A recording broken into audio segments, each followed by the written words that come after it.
Amazing. Thank you all for coming. Thanks for asking. Come on, thank you. It's brilliant. This is a good turnout. Of course it is. Of course it is. Do you guys know who you are? I'm sitting next to the King of the North.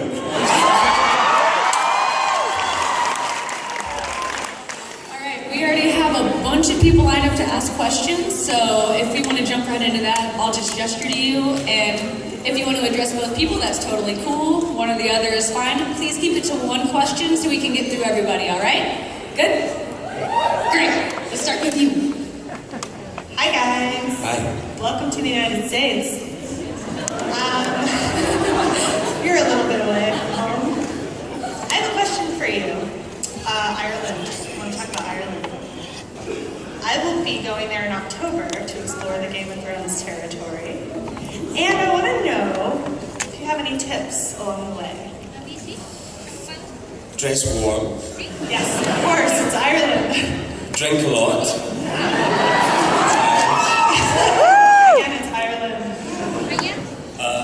Basically, if you do those two things, you're going to have a good time, I think. That's what I did the whole time I was filming. So. Does anything stand out about living in Ireland too that was real special? I know you're from Scotland, so it's not that far from home. It's not that far, actually. We were just talking about this. It's a beautiful place to go, and actually on a really clear day from the northern tip of Ireland, you can see Scotland. So that's what I'm kind of going to have a look at, climb an island and see Scotland over the day. Nice, great, thank you.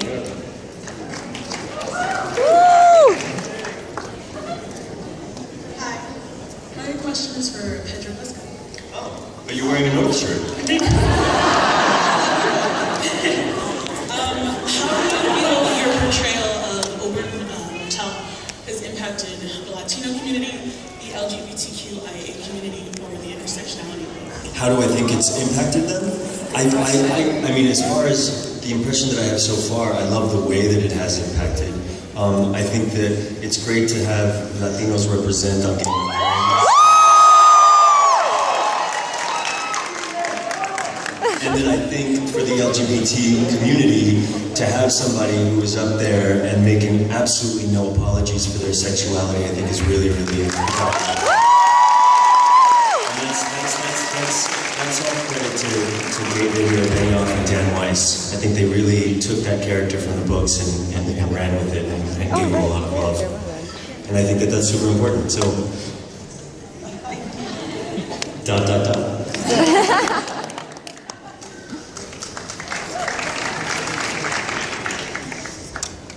Hi. Hi, there you are.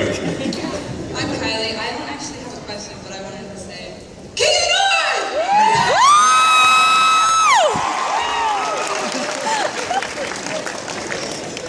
That's clever. I don't know if I can follow that up. I just want to say welcome to Fortnite. Got you guys in Fortnite.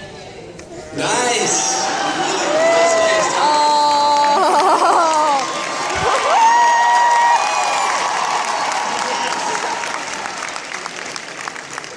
We love you. Oh my God. That's made the day nicer. That's pretty tasty. This panel is great. There's a roofie in yours. I'll take what I can get. I don't think they're coming. They're not. Hello, my name is Tony. Not yet. I don't know if they're coming or not. Thank you, first of all, for being such amazing artists and for what you have done for television. Thank you so much. But you've been so amazing that I'm struggling to find anything else good to watch on television. Honestly, I've tried 3 or 4 shows. I'm reading books and stuff too, but when I just want to watch a good show after work, it's just that nothing compares. So I didn't know if you gentlemen had any suggestions of what I could do until Game of Thrones comes back. Other than watching repeats of it, of course. I suggest you anticipate the release of Cinderella starring Richard.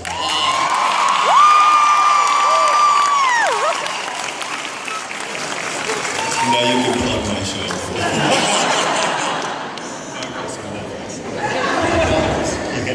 Narcos on Netflix is brilliant. I've seen them all and he's outstanding. Thank you very much. Did you have any suggestions yourself? A suggestion for something to watch? Something to watch on TV? Have you caught up with, have you seen True Detective? I love that. And there's a really great, I think it's a British-French co-production called The Tunnel, which is a kind of crime, detective-y, murder thing. It's awesome. That's worth watching. Thank you. It'll get 5. Enjoy.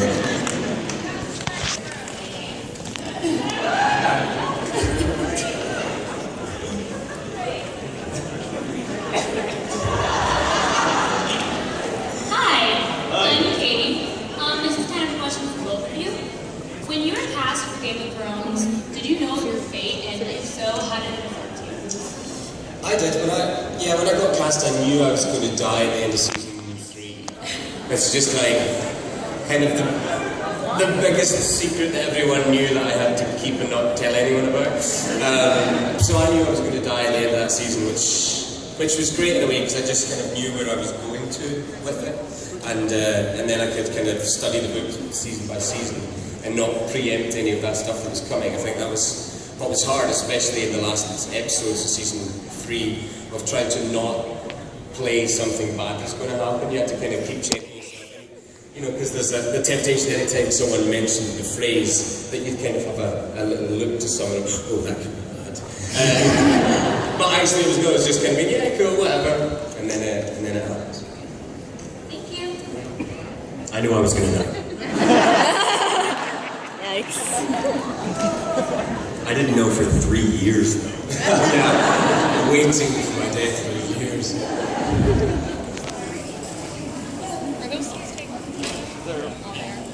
Sorry, just getting something for the game. Can you be here? I'm Lucy. Hi, King of the North. How everybody? Can you say hi to the gang for me? Hi to who? To the gang. To the gang. Hi gang. Yeah, there's too many people in names. Okay. What I wanted to ask you is kind of going back to the Red Wedding. I know it's kind of old news, but I mean, we're still all pretty hurt by it.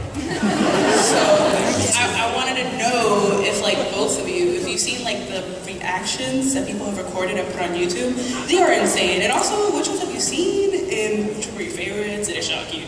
I've seen quite a bunch of them, and I kind of like them the best because the people that knew it was coming are filming them, and the cameras are always like shaking because they're laughing and people are crying, and those are my favourite. You see someone's going, this is so great. They're my favourites. What about you, Pedro?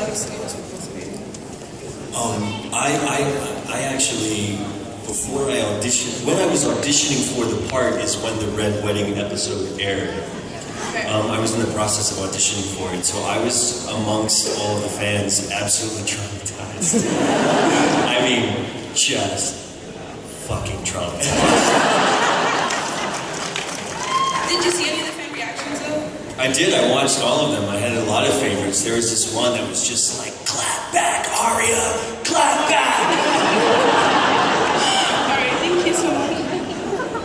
Macy's reaction was really awesome too. I'm like, hey, mom, go. Mama all day. It was really great. This is for Pedro. What was your reaction to your own death? Like how gory it was? Like, What was the reaction to my own death? Were you prepared for that? I sort of suffered my own death in reading it and being told how I died and stuff like that. And it was like, the whole time I was shooting, and I kept on thinking to myself, God, it's so messed up how I go. Like, it's so messed up. So when we actually got to the doing of it, it was a very, very long fight scene that was shot over 4 days in the blazing sun. And so when I actually had to die, I got to lay on my back and go to sleep. And they put like these like soft, like wet pieces of flesh on my face that were kind of like cool temperature, so it was like I was sweating and it was just so comforting, and I just went out.